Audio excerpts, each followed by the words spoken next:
क्या आप जानते हैं कि मन की बात में हम जिन विषयों पर चर्चा करते हैं उनमें मेरे लिए सबसे संतोष की बात क्या होगी? तो मैं इस बारे में यही कहूंगा कि मन की बात में हम जिन विषयों की चर्चा करते हैं उनसे लोगों को समाज के लिए कुछ अच्छा, कुछ इनोवेटिव करने की प्रेरणा मिलती है। इससे हमारी संस्कृति, हमारे देश के कई पहलू उभर कर सामने आते हैं। साथियों, आप में से बहुतों को याद होगा, करीब 5 वर्ष पहले मैंने इस कार्यक्रम में भारतीय नस्ल के श्वान यानी डॉग्स की चर्चा की थी।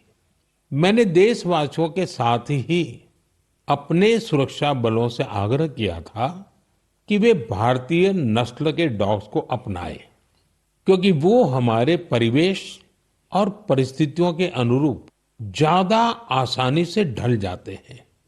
मुझे ये बताते हुए खुशी हो रही है कि हमारी सुरक्षा एजेंसियों ने इस दिशा में काफी सराहनीय प्रयास किए हैं।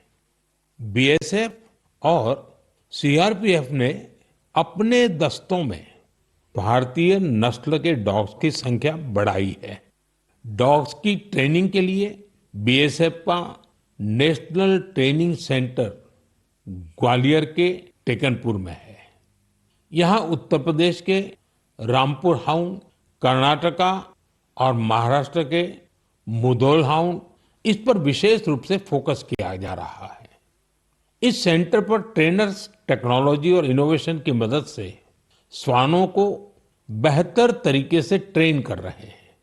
भारतीय नस्ल वाले डॉग्स के लिए ट्रेनिंग मैनुअल्स को फिर से लिखा गया है ताकि उनके यूनिक स्ट्रेंथ्स को सामने लाया जा सके।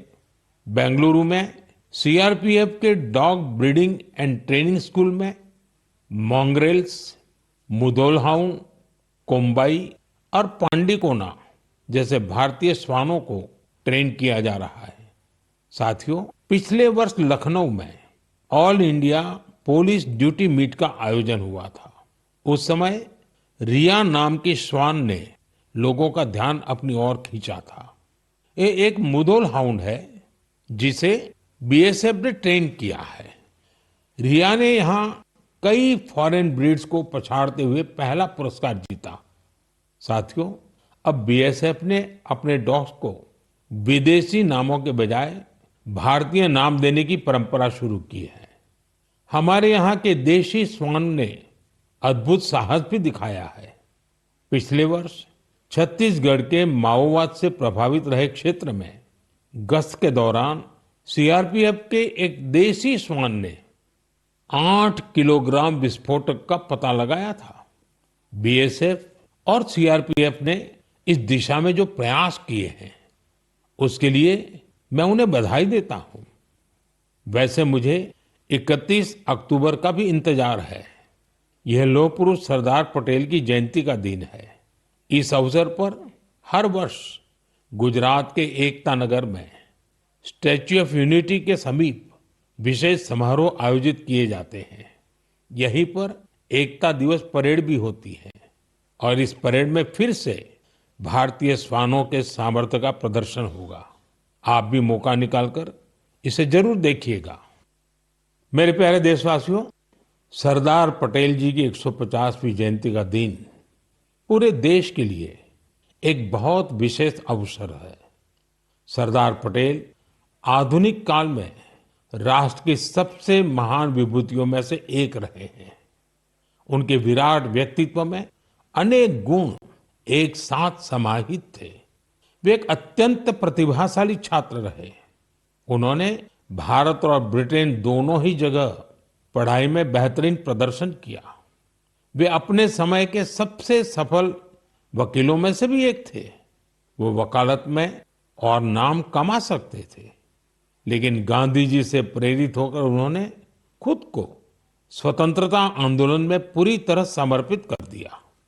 खेड़ा सत्याग्रह से लेकर बोरसद सत्याग्रह तक अनेक आंदोलनों में उनके योगदान को आज भी याद किया जाता है।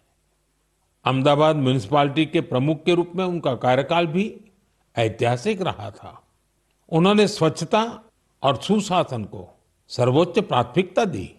उप प्रधानमंत्री और गृह मंत्री के रूप में उनके योगदान के लिए हम सभी सदैव उनके ऋणी रहेंगे।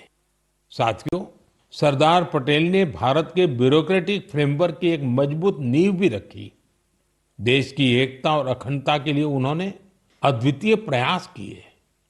मेरा आप सबसे आग्रह है, 31 अक्टूबर को सरदार साहब की जयंती देश भर में होने वाली रन फॉर यूनिटी में आप भी जरूर शामिल हो और अकेले नहीं, सबको साथ लेकर के शामिल हो। एक प्रकार से युवा चेतना का ये अवसर बनना चाहिए।